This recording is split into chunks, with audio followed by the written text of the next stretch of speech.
न इधर न उधर, हर खबर की पूरी खबर, न लाग लपेट न खबरों में खोट। आप देख रहे हैं एबीपी रिपोर्ट। नमस्कार, मैं हूं अवधेश। अहमदाबाद विमान हादसे पर मल्लिकार्जुन खड़गे ने घटना स्थल के पीड़ितों की मदद की अपील की है। उन्होंने कहा कि हॉस्टल के बच्चों की सरकार मदद करे।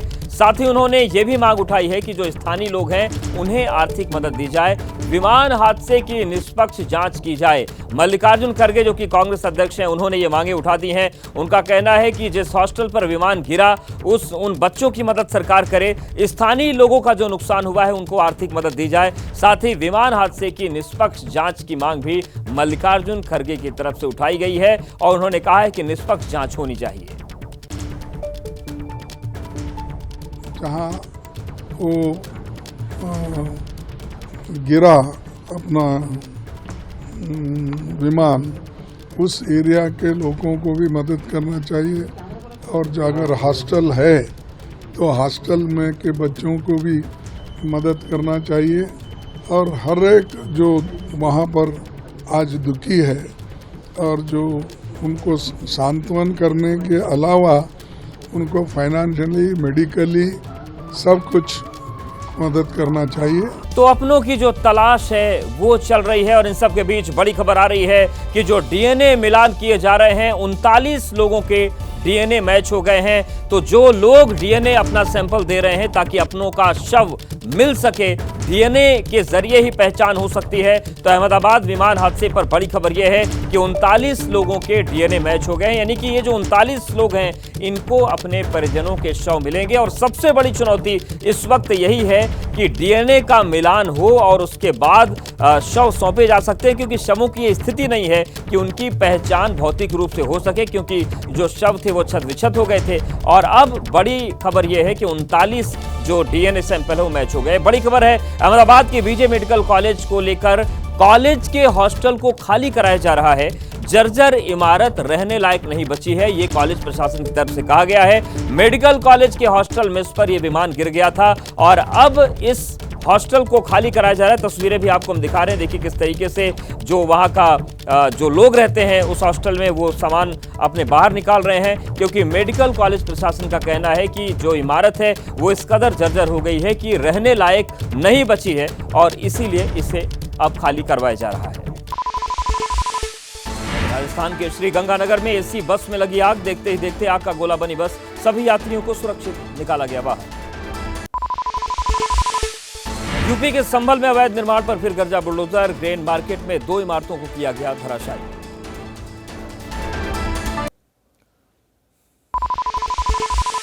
रायगढ़ में नगर निगम ने कई घरों पर चलाए बुलडोजर। प्रशासन की कार्रवाई से लोगों में गुस्सा, भारी पुलिस बल रहा मौजूद। हिमाचल प्रदेश के चंबा में भयानक लैंडस्लाइड, पहाड़ दरकने के बाद सड़क बंद, आवाजाही बंद होने से लोगों की परेशानी बढ़ी। गुवाहाटी में तेज हवाओं के साथ हुई जोरदार बारिश, जगह जगह जलभराव से लोगों को आने जाने में मुश्किल। मणिपुर में चल रहे तनाव के बीच सुरक्षा बलों को बड़ी कामयाबी, खुफिया जानकारी की मदद से भारी मात्रा में हथियार बरामद।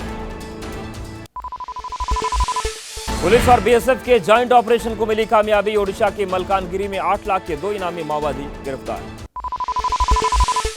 रायपुर में अवैध रूप से रह रहे बांग्लादेशी दंपति गिरफ्तार, पकड़े गए बांग्लादेशियों के पास से फर्जी पासपोर्ट, आधार और सिम बरामद। अहमदाबाद विमान हादसे के बाद बड़ा फैसला, एयर इंडिया के AI-171, AI-172 विमान हटाए जाएंगे। अब इनकी जगह 17 जून से AI-159 और AI-160 उड़ान भरेंगे। अहमदाबाद में हादसे वाली जगह से मिले कुछ और लोगों के शव, डीएनए जांच के बाद शवों की हो पाएगी पहचान। अहमदाबाद प्लेन क्रैश में अपनों की तलाश, अब तक 39 लोगों के डीएनए मैच। रिपोर्ट आने के बाद शवों को चरणबद्ध तरीके से लोगों को सौंपा जा रहा है। अहमदाबाद विमान हादसे की जांच जारी। घटनास्थल पर पहुंची एआईबी की टीम, एनएसजी, एनडीआरएफ, वायुसेना, एफएसएल समेत 8 एजेंसियां कर रही हैं जांच। विमान दुर्घटना में जान गंवाने वाले गुजरात के पूर्व मुख्यमंत्री विजय रूपाणी को श्रद्धांजलि। राजकोट के लोगों ने आधे दिन के लिए बाजार बंद रखा। पटना के सेंट जेवियर कॉलेज में air India crew member Manisha Thapa को भावभीनी श्रद्धांजलि। विमान हादसे के समय ड्यूटी पर थी तैनात। अहमदाबाद हादसे में मारे गए एमबीबीएस छात्र मानव भादु का हुआ अंतिम संस्कार। पुलिस प्रशासन के अधिकारी और जनप्रतिनिधि मौजूद रहे।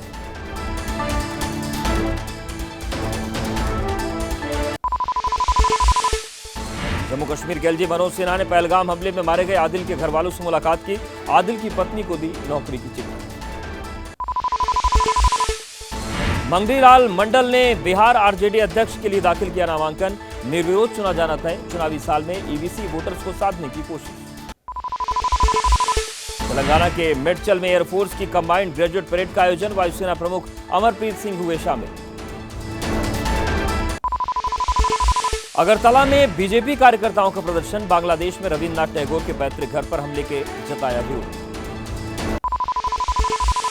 दिल्ली में अभिभावकों का विरोध प्रदर्शन। डीपीएस स्कूल के खिलाफ दिया धरना। फीस बढ़ाने के विरोध में की नारेबाजी। कोलकाता में भूख हड़ताल पर नौकरी गंवाने वाले शिक्षक। सरकार विरोधी प्रदर्शन का दूसरा दिन। सीएम से मिलना चाहते हैं टीचर। हिमाचल प्रदेश के सिरमौर में दो समुदायों में हुआ टकराव। पुलिसकर्मियों समेत कई लोग घायल। इलाके में धारा 163 लागू। यूपी के बुलंदशहर में सिलेंडर से भरे ट्रक और कंटेनर में जोरदार भिड़ंत। कंटेनर चालक की हादसे में मौत। ट्रक में भरे सिलेंडर हाईवे पर फैले। यूपी के सोनभद्र में तेज रफ्तार डीजल टैंकर अनियंत्रित होकर पलटा। टैंकर पलटने से डीजल लेने वालों की होड़ लगी। इजरायल और ईरान में तेज हुई जंग। दोनों तरफ से ताबड़तोड़ हमले जारी। इजरायल के हमले में ईरान में 104 लोगों की मौत। इजरायल ईरान में तनाव बरकरार। तेल अवीव में सायरन की गूंज। ईरानी मिसाइलों को लगातार रोक रहा है आयरन डोम। अब बात कर लेते हैं अहमदाबाद विमान हादसे की। विमान हादसे के 3 दिन बाद भी भयानक मंजर हर हिंदुस्तानी की आंखों के सामने है। यह हादसा कैसे हुआ, हादसे की क्या वजह रही, इन सवालों के जवाब अब तक नहीं मिल पाए हैं। पीड़ित परिवारों के साथ देश के करोड़ों लोग इन सवालों का जवाब जानना चाहते हैं। और प्लेन हादसे की असल वजह का पता लगाने के लिए कई जांच एजेंसियों को काम में लगाया गया, जिसमें national investigation agency, aircraft accident investigation bureau, directorate general of civil aviation, United Kingdom की air accident investigation branch, United States की national transportation safety board, federal aviation administration, Gujarat police और सीआईएसएफ की टीमें हादसे का पता लगाने में जुटी हैं। इसके अलावा एनएसजी, एनडीआरएफ, वायुसेना, एफएसएल, अग्निशमन बचाव दल की टीमें अहमदाबाद में दुर्घटनाग्रस्त विमान के मलबे का निरीक्षण कर रही हैं। बड़ी बात यह है कि विमान का ब्लैक बॉक्स बरामद हो गया। फॉरेंसिक की टीम ने कई सबूतों को इकट्ठा करने का कार्य किया है, कई सैंपल लिए हैं और इन सैंपल्स को लेकर लैब में जांच के लिए भेज दिया है। इससे काफी कुछ बातें स्पष्ट हो जाएंगी, काफी कुछ जानकारियां हासिल होंगी। हादसे के समय विमान कितनी ऊंचाई पर था, विमान की रफ्तार कितनी थी, विमान किस दिशा में उड़ान भर रहा था, अब ये सारी जानकारी जुटाने की तैयारी है। गुरुवार दोपहर को जब प्लेन क्रैश हुआ तो घटना का वीडियो एक छात्र के मोबाइल कैमरे में रिकॉर्ड हो गया। हादसे का वीडियो सामने आया तो कई लोगों के मन में सवाल उठने लगा कि जब प्लेन पलक झपकते क्रैश हुआ तो इतनी जल्दी इस हादसे का वीडियो किसी ने फोन पर कैसे रिकॉर्ड कर लिया। और गुरुवार को जब से प्लेन क्रैश हुआ, हर कोई इस सवाल का जवाब जानना चाहता है। कुछ लोग इसे साजिश के एंगल से देख रहे थे, लेकिन अब वीडियो रिकॉर्ड करने वाले आर्यन ने खुद इन सभी सवालों का जवाब दिया है। आर्यन ने कहा कि वो गांव से अहमदाबाद पहली बार आया था, इतने पास से उड़ता हवाई जहाज देखा तो वो वीडियो बनाने लगा। आर्यन उत्साहित था, वो चाहता था कि वो इस वीडियो को गांव लौटकर अपने दोस्तों को दिखाएगा, लेकिन उसे नहीं पता था कि प्लेन गिर जाएगा और 241 यात्रियों की जान चली जाएगी। तो मेरे दोस्त को यह वीडियो बताऊंगा, इसलिए वीडियो उतारा था। प्लेन 24 सेकंड में क्रैश हो गया और मेरी बहन को बताया। हादसे के बाद से आर्यन काफी डरा हुआ है। उसका कहना है कि हादसा बहुत भयानक था और पूरा प्लेन आग का गोला बन गया था। गुरुवार दोपहर जब प्लेन क्रैश हुआ तो घटना का एक वीडियो एक छात्र के मोबाइल कैमरे में रिकॉर्ड हुआ। हादसे का वीडियो सामने आया तो लोगों के मन में सवाल उठा कि आखिर ये वीडियो रिकॉर्ड इतनी जल्दी कैसे हो गया, और उन सवालों का जवाब भी सामने आ रहा है। विमान हादसे के बाद अब यात्रियों की सुरक्षा का बड़ा मुद्दा है, क्योंकि भारत दुनिया का तीसरा सबसे बड़ा एविएशन बाजार है और देश में हर रोज करीब 4 से 5 लाख लोग हवाई जहाज में यात्रा करते हैं। इसलिए हादसे के बाद सरकार ने बड़ा कदम उठाया है। और अहमदाबाद हादसे के बाद सरकार ने तय किया है कि हर एक उड़ान से पहले अब बोइंग 787 विमानों की अतिरिक्त जांच की जाएगी। 15 जून की रात 12 बजे से भारत से अब जो भी बोइंग प्लेन रवाना होंगे उनके ईंधन पैरामीटर मॉनिटरिंग और संबंधित सिस्टम की जांच होगी। केबिन एयर कंप्रेसर की स्थिति और प्रणाली भी जांची जाएगी। Electronic engine control system test होगा। इंजन फ्यूल ड्रिवन एक्चुएटर की ऑपरेटिंग सिस्टम और ऑयल सिस्टम को चेक किया जाएगा। वहीं टेक ऑफ पैरामीटर की भी समीक्षा होगी। डीजीसीए यानी नागरिक उड्डयन महानिदेशालय ने कहा है, ये फैसला भविष्य में ऐसी किसी भी घटना को टालने के मकसद से लिया गया है और एयरलाइंस को जरूरी मेंटेनेंस कार्य तत्काल प्रभाव से शुरू करने होंगे। वहीं इस हादसे में अब नागरिक उड्डयन मंत्रालय का बयान भी सामने आ गया है। नागरिक उड्डयन मंत्री राममोहन नायडू ने विमान हादसे के बारे में विस्तार से जानकारी दी और नागरिक उड्डयन मंत्रालय ने बताया कि अहमदाबाद हवाई अड्डे से 2 किलोमीटर दूर जब विमान था तभी यह हादसा हो गया। विमान 650 फीट की ऊंचाई पर उड़ रहा था, तभी विमान में खराबी आई और विमान मेडिकल कॉलेज के हॉस्टल की बिल्डिंग से टकरा गया। केंद्रीय नागरिक उड्डयन मंत्री राममोहन नायडू ने कहा कि हम हादसे की जांच कर रहे हैं, इसके लिए एक कमेटी का गठन किया गया है। We are going to form another high-level committee before, and immediately we have constituted the committee also yesterday. We wanted to have experts in the committee from various sectors and not less than any joint secretary level. We have put a time limit of 3 months, and most of the issues that you feel there need to be answers, the committee is also going to strongly pursue these things and will come up with their report. हादसे की जांच जारी है तो इसी बीच अपनों की तलाश भी हो रही है। पीड़ित परिवार डीएनए सैंपल देने के लिए बीजे मेडिकल कॉलेज पहुंच रहे हैं। वहीं गुजरात के पूर्व सीएम विजय रूपाणी की निधन से गुजरात में शोक है। गुजरात के कई शहरों में स्कूल, कॉलेज और बाजार बंद रहे। हादसे की तह तक जाने के लिए bureau of civil aviation security ने एयर इंडिया को मेल करके उसके विमानों के बारे में जानकारी मांगी है। Bureau of civil aviation security ने एयर इंडिया को क्रैश हुए विमान AI-171 की 30 दिनों की फ्लाइट हिस्ट्री मांगी है। Bureau of civil aviation security ने विमान की रजिस्ट्रेशन डिटेल भी देने को कहा है और इसके अलावा हादसे का शिकार हुए प्लेन की मेंटेनेंस हिस्ट्री मांगी गई है। साथ ही उन एजेंसियों का नाम मांगा गया है जो क्रैश हुए विमान AI-171 का सर्विस कर चुके हैं। ब्यूरो ऑफ सिविल एविएशन ने मेल करके एयर इंडिया से पूछा है कि क्या प्लेन में पहले भी कभी कोई तकनीकी खराबी आई थी। साथ ही यह भी पूछा गया है कि अगर फ्लाइट कभी किसी कारण से रद्द हुई तो उसकी भी जानकारी दी जाए। एक और विमान हादसे की जांच तो दूसरी तरफ इस पर अब सियासत भी तेज हो गई है। कांग्रेस अध्यक्ष मल्लिकार्जुन खड़गे ने घटना पर दुख जताते हुए न्यायिक जांच की मांग उठा दी और कांग्रेस अध्यक्ष मल्लिकार्जुन खड़गे ने कहा कि हादसे का असली सच तब सामने निकल कर आएगा जब सरकार निष्पक्ष जांच कराएगी। इस घटना की जांच होनी चाहिए और खासकर सुप्रीम कोर्ट के जज, रिटायर्ड हो या सिटिंग हो, जो भी उचित समझे। सिर्फ मल्लिकार्जुन खड़गे ही नहीं, एनसीपी शरद पवार गुट की सांसद सुप्रिया सुले ने कहा कि मामला यात्रियों की सुरक्षा से जुड़ा है, इसलिए वो इस मुद्दे को संसद में उठाएंगी। Unfortunately, our experience in railways as well as civil aviation has been extraordinarily challenging. The amount of accidents are very, very alarming, and I am going to be discussing when Parliament starts. TMC ने भी सरकार पर निशाना साधते हुए कहा कि BJP राज में ना तो रेल सुरक्षित है और ना ही हवाई जहाज। अहमदाबाद प्लेन हादसे ने सैकड़ों जिंदगियों को ले लिया, लेकिन सबसे ज्यादा दर्द उन परिवारों को है जो अपनों की पहचान का इंतजार कर रहे हैं। सरकार हर संभव प्रयास कर रही है कि परिजनों को जल्द से जल्द उनके अपनों की डेड बॉडी सौंप दी जाए, लेकिन शवों की पहचान करने में बड़ी मुश्किल है, क्योंकि पूरी तरह जले शवों की पहचान करने के लिए डीएनए सैंपल एकमात्र उम्मीद है। लेकिन शव इतनी बुरी तरह जल चुके हैं कि इस प्रक्रिया में भी देरी लग रही है। अहमदाबाद के अनिल पटेल पिछले 2 दिनों से इस उम्मीद में हैं कि प्रशासन उन्हें उनके बेटे और बहू का शव सौंपेगा, लेकिन अभी तक पार्थिव शरीर न मिलने से वो बेहद दुखी है। एक भी बचा नहीं है, मैं भी समझ सकता हूँ, पर दर्द होता है। जिसका गया है उसको मालूम पड़ेगा ना। अनिल पटेल के आंसू नहीं थम रहे। उन्होंने बताया कि 2 साल बाद उनका बेटा लंदन से बिना बताए सरप्राइज देने आया था, लेकिन कौन जानता था कि वो सरप्राइज आखिरी मुलाकात बन जाएगी। पहलगाम आतंकी हमले के बाद देश के तमाम पर्यटन और धार्मिक स्थलों पर सुरक्षा के कड़े इंतजाम हैं और अगर ये जो कोई नापाक साजिश हुई तो सेना के जवान मुंहतोड़ जवाब देने के लिए तैयार हैं, जिसकी एक तस्वीर ओडिशा के पुरी से सामने आई है। ब्लैक कैट कमांडो घेरा बनाकर एक बिल्डिंग की तरफ बढ़ रहे हैं। एक आतंकी सड़क पर गिरा हुआ है, जिसे कमांडो चारों तरफ से घेर लेते हैं और जिंदा पकड़कर अपने साथ ले जाते हैं।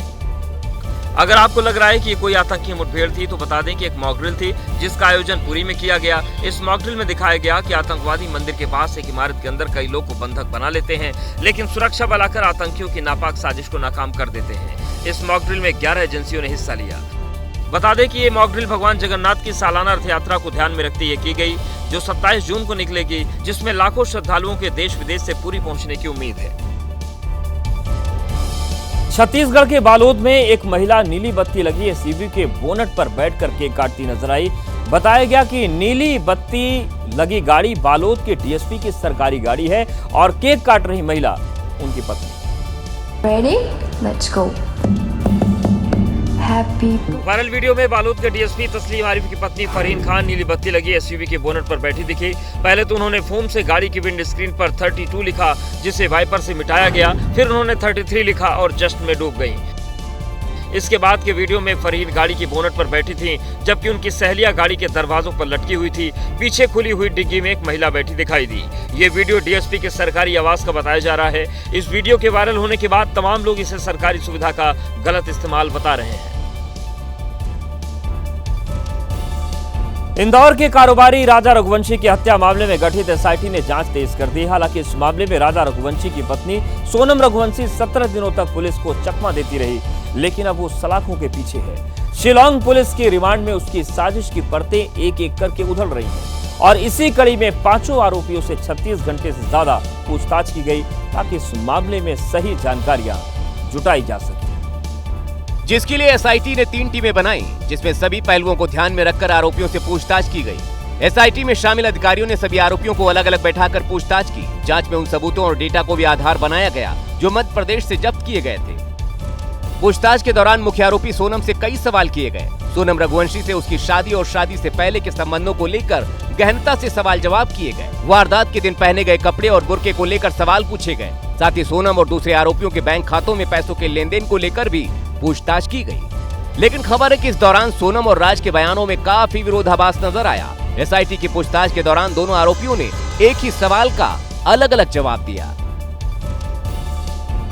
और इस बीच राजा रघुवंशी हत्या मामले में हर रोज नई नई जानकारियां सामने आ रही हैं। आरोपी इतने शातिर निकले कि वो हत्याकांड को अंजाम देने के बाद बेखौफ घूमते रहे और पुलिस की कार्रवाई पर नजर भी रखते रहे। बताया गया कि जिस सोनम की पूरे देश में चर्चा होती रही, वो 14 दिनों तक इंदौर के कमरे में रही और टीवी के जरिए पुलिस और परिवार की गतिविधियों पर नजर रखती रही। यानी इससे साफ है कि सोनम ने हत्या की साजिश काफी पहले रच ली थी और इस साजिश के तहत फ्लैट बुकिंग, किराया भुगतान और एग्रीमेंट जैसी सभी तैयारियां कर ली गई थी। जानकारी के मुताबिक राजा रघुवंशी की डेड बॉडी और स्कूटर को ठिकाने लगाने के बाद सोनम शिलांग से रवाना हो गई और 26 मई से 8 जून तक इंदौर में किराए के फ्लैट पर रुकी थी। विशाल सिंह चौहान 30 मई को रात को शाम को रेंट पे लेने के लिए फ्लैट मेरे से मिलने आया था। उनका ये कहना था कि मेरे जो करंट जगह पे जहाँ मैं रह रहा हूँ वहाँ पे मेरे मकान मालिक से कहा सुनी हो गई। जांच में सामने आया कि आरोपी विशाल चौहान ने घटना से पहले ही हीराबाग क्षेत्र की एक बिल्डिंग में अपने नाम से फ्लैट किराए पर लिया था, जिसका किराया 17,000 रुपए प्रति महीने था। फ्लैट बुक करते समय विशाल ने 3 महीने का एडवांस किराया भी दिया था। विशाल ने फ्लैट में अपने भाई और बहन के रुकने की बात कही थी। इस बार जो भी होगा उस पर पूरी इन्वेस्टिगेशन जो की जा रही है, शिलांग पुलिस के द्वारा की जा रही है, वो डेफिनेटली शिलांग पुलिस इस पर पूरी कार्रवाई करेगी। यानी पुलिस को चकमा देने के लिए पूरी योजना पहले से ही बना ली गई थी और हर कदम सोच समझ कर उठाया जा रहा था, लेकिन वो फेल हो गया। राजा रघुवंशी हत्याकांड की जांच के दौरान एक और बड़ा खुलासा हुआ है। राजा हत्याकांड का एक चश्मदीद सामने आया। ये चश्मदीद वही गाइड है जिसने राजा, सोनम और बाकी आरोपियों को एक साथ देखा था। गाइड ने बताया कि कैसे और कब सोनम और राजा से मुलाकात हुई। और सोहरा में लोकल गाइड के रूप में काम करने वाले अल्बर्ट ने जो खुलासे किए हैं वो चौंकाने वाले थे। अल्बर्ट ने बताया कि सोनम राजा को 22 मई को पहली बार देखा था। 22 मई को शाम करीब 4:30 बजे मुलाकात हुई थी। मैंने राजा से पूछा कि क्या गाइड की जरूरत है। राजा ने सोनम से बात करने को कहा। सोनम ने गाइड लेने से इनकार कर दिया। अगले दिन मैंने देखा कि राजा के साथ आगे 3 लोग चल रहे थे, जबकि सोनम पीछे चल रही थी। I met him Raja with 3 people, not more, a little bit, only 20-30 step behind. Yeah, he came slow. फिलहाल सभी आरोपी कस्टडी में हैं और एसआईटी उनसे पूछताछ कर रही है। वहीं इस दौरान राजा रघुवंशी के परिवार वाले मध्य प्रदेश के उज्जैन पहुंचे और सिद्धवट तीर्थ स्थल पर विधि पूर्वक उनका पिंडदान किया। परिजनों ने श्रद्धा और शास्त्रों के मुताबिक क्रियाकर्म करते हुए राजा रघुवंशी की आत्मा की शांति के लिए पूजा अर्चना की, जिनमें शामिल परिवार के सभी लोग काफी गमगीन नजर आए। राजा के भाइयों और रिश्तेदारों ने शिप्रा नदी के तट पर पिंडदान किया।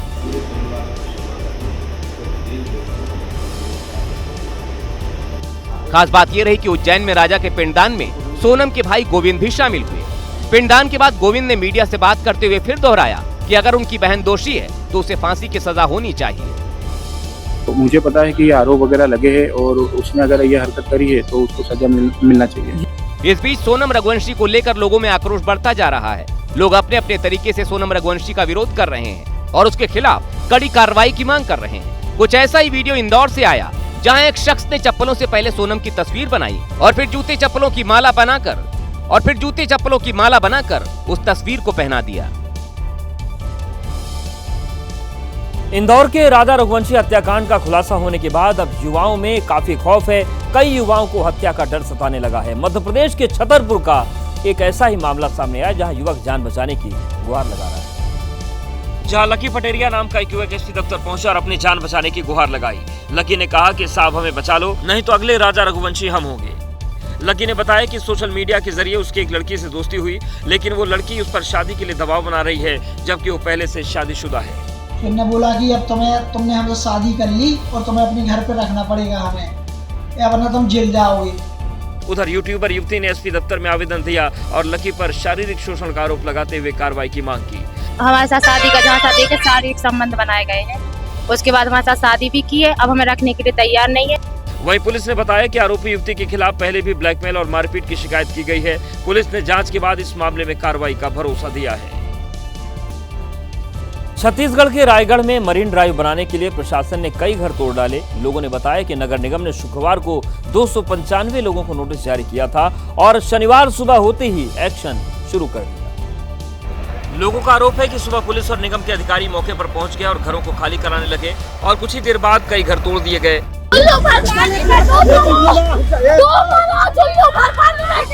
प्रशासन की बुलडोजर कार्रवाई से लोगों में भारी गुस्सा है। अतिक्रमण हटाओ अभियान के दौरान लोगों ने भारी बवाल किया। वहीं इसके बाद कलेक्टर बंगले का घेराव करके भी लोगों ने प्रदर्शन किया है और बुलडोजर कार्रवाई का विरोध जताया है।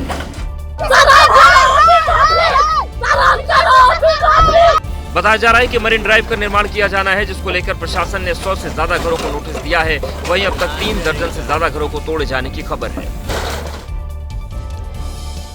क्रिकेट में फील्डिंग से जुड़ा एक बड़ा बदलाव होने वाला है। यह बदलाव बाउंड्री पर लिए जाने वाले कैच से जुड़ा है। एमसीसी यानी कि मेरिलबोन क्रिकेट क्लब ने बाउंड्री रोप के पार उछल कर लिए जाने वाले कैच को अवैध घोषित कर दिया है।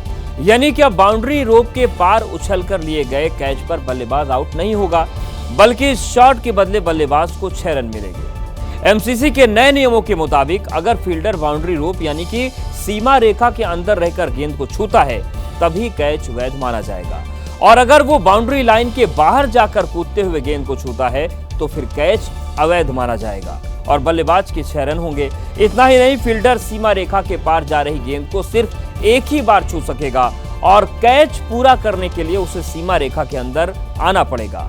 बाउंड्री के बाहर बार बार उछलकर गेंद को कैच करने की इजाजत नहीं होगी। आईसीसी का यह नया नियम 17 जून से खेले जाने वाले श्रीलंका बनाम बांग्लादेश के मैच से लागू हो जाएगा। मध्य प्रदेश के सिवनी से एक रोमांचक तस्वीर सामने आई, जब पेंच टाइगर रिजर्व में बाघ और तेंदुआ आमने सामने आ गए। सांसें रोकने वाले इन तस्वीरों को पर्यटकों ने अपने कैमरे में कैद कर लिया। आपके सामने रोंगटे खड़े कर देने वाला वीडियो है। एक तेंदुआ एक पेड़ पर चढ़ा है, वो कभी इधर देखता है कभी उधर। अचानक उसने लंबी छलांग लगा दी और फिर लगाई तेज दौड़। आगे आगे तेंदुआ और पीछे पीछे बाघ। बाघ किसी तरह तेंदुए तक पहुंचना चाहता है। बाघ तेंदुए तक पहुंच ही गया था, तभी खुद को मुश्किल में फंसा देख तेंदुआ फिर से एक पेड़ पर चढ़ गया। पलक झपकते ही तेंदुआ ऊंचे पेड़ की टहनियों तक पहुंच गया। बाघ भी देखा देखी पेड़ पर चढ़ने लगा, लेकिन थोड़ा सा चढ़ने के बाद ही बाघ समझ गया कि वो तेंदुए तक नहीं पहुंच पाएगा और उसने वहीं से अपने कदम वापस खींच लिए। पर्यटकों की भीड़ के सामने तेंदुए और बाघ की इस जंग को देखकर हर कोई रोमांचित हो रहा। गुरुग्राम का बहुचर्चित प्रिंस हत्याकांड केस एक बार फिर से सुर्खियों में है। पंचकुला की सीबीआई कोर्ट ने 4 पुलिसकर्मियों पर केस चलाने की अनुमति दे दी है। आरोप है कि इन्होंने स्कूल के बस कंडक्टर को फंसाया था। साल 2017 में रियान इंटरनेशनल स्कूल में प्रिंस हत्याकांड की यादें आज भी शरीर में सिहरन पैदा कर देती हैं, जब गुरुग्राम के रियान इंटरनेशनल स्कूल में दूसरी कक्षा का छात्र प्रिंस की निर्मम तरीके से हत्या कर दी गई थी। पुलिस ने आनन फानन में पहले स्कूल बस के कंडक्टर को दोषी मानते हुए उसे गिरफ्तार कर लिया। हालांकि बाद में मामला जब सीबीआई के पास गया तो कंडक्टर निर्दोष निकला। अब 8 साल बाद सीबीआई कोर्ट ने 4 पुलिसकर्मियों पर गंभीर धाराओं में केस चलाने की अनुमति दी है। इनमें तत्कालीन एसीपी बीरम सिंह, भूंडसी थाना प्रभारी नरेंद्र सिंह खटाना, सब इंस्पेक्टर शमशेर सिंह और सुभाष चंद शामिल हैं। ध्यान देने वाली बात इनमें यह है कि 3 पुलिसकर्मी रिटायर हो चुके हैं। इस मामले की अगली सुनवाई अब 15 जुलाई को होगी। कोर्ट ने समन भेजकर इन 4 पुलिसकर्मियों को कोर्ट में पेश होने के आदेश दिए हैं।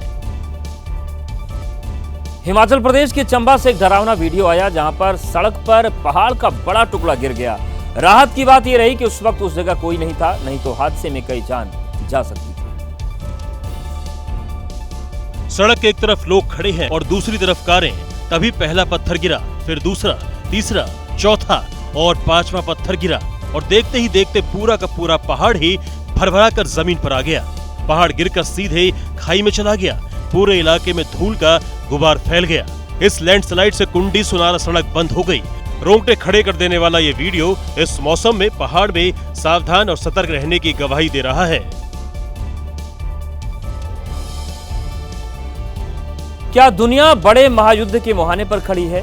ऐसा कहने के पीछे है हिंदुस्तान के करीब 3000 किलोमीटर दूर मिडिल ईस्ट में हो रहे हमले। बीते 36 से 40 घंटों में इजराइल ने ईरान के तमाम ठिकानों पर एयर स्ट्राइक की, तो जवाब में ईरान भी ड्रोन और बैलिस्टिक मिसाइल से इजराइल पर लगातार हमले कर रहा है। हालात युद्ध का इशारा कर रहे हैं। ऐसे युद्ध का इशारा जो छिड़ा तो मिडिल ईस्ट में तबाही बच सकती है।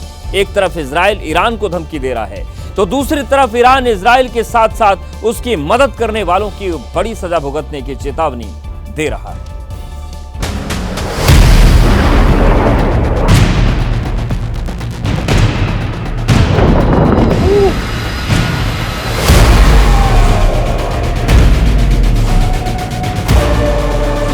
You are operating against an imminent and existential threat.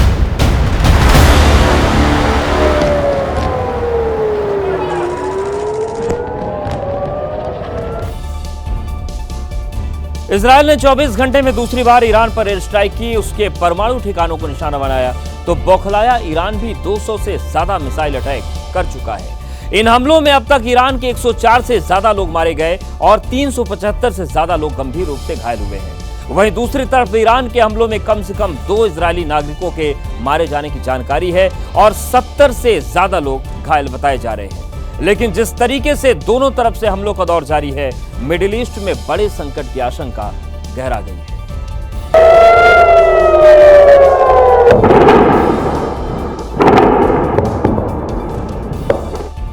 Israel से ईरान तक मिडिल ईस्ट का आसमान इस वक्त ऐसी खतरनाक जंग का गवाह बना हुआ है, जहां एक तरफ मिसाइल और ड्रोन से हमले किए जा रहे हैं तो दूसरी तरफ एयर डिफेंस सिस्टम और मिसाइल डिफेंस सिस्टम से उनका टकराव हो रहा है। इजराइल की आईडीएफ ने जो हमले ईरान पर किए, उन हमलों से लेकर उसकी तबाही के निशान आपके टीवी स्क्रीन पर हैं। इस हमले की शुरुआत गुरुवार रात ईरान के परमाणु ठिकानों समेत कई सेंटर्स पर एक साथ 200 से ज्यादा ड्रोन्स और फाइटर जेट से हमला करके किया गया। हमला कितना भीषण था उसकी तस्वीरें आपके टीवी स्क्रीन पर हैं। इजराइल ने इस ऑपरेशन को राइजिंग लायन का नाम दिया है। שאנחנו מנסים לפגוע במשגרים ובטילים שנשלחים אלינו כרגע. אבל המטרה של המבצע היא קודם כל לטפל ביכולת הייצור של הטילים הבאים, של אלפי הטילים הבאים, עשרות אלפי הטילים הבאים. इसी के तहत गुरुवार रात ईरान के 4 न्यूक्लियर और 2 मिलिट्री ठिकानों समेत कई जगह घातक हमले किए गए। मरने वालों में ईरान के कई परमाणु वैज्ञानिक, टॉप मिलिट्री कमांडर समेत 20 सैन्य अफसर शामिल हैं। इजराइल ने ईरान के मेहराबाद एयरबेस को तबाह करने का भी दावा किया है। ये उसी एयरबेस की तस्वीरें बताई जा रही हैं। और इन सब के बीच ईरान इजराइल टकराव के बीच बड़ी खबर है। इजराइल ने फिर ईरान के कई हिस्सों पर हमले किए हैं। लोरिस्तान और करमन शाह जैसे इलाकों पर इजरायली हमला हुआ है। ईरान की न्यूज एजेंसी फार्स के हवाले से खबर आ रही है, करमन शाह के मिलिट्री बेस पर इजरायली हमले का दावा किया गया। इसमें ईरान के 4 इलाकों में इजराइल ने फिर से हमला किया। खोरमाबाद और पूर्वी ईरान के कई हिस्सों में धमाकों की आवाज सुनी गई है। नए हमलों में 2 लोगों के मारे जाने की खबर सामने आ रही है। तो जो टकराव है ये लगातार बड़ा हो रहा है। इजराइल ने हमला किया तो फिर ईरान ने भी पलटवार करते हुए 150 से ज्यादा बैलिस्टिक मिसाइल दाग दी। ये हमला जो हुआ है इजराइल में यरूशलेम से लेकर तेल अवीव और आसपास के कई शहरों में किया गया और अभी भी लगातार हमलों की खबरें आ रही हैं। इन हमलों में इजराइल के भी कई शहरों को बड़ा नुकसान हुआ है।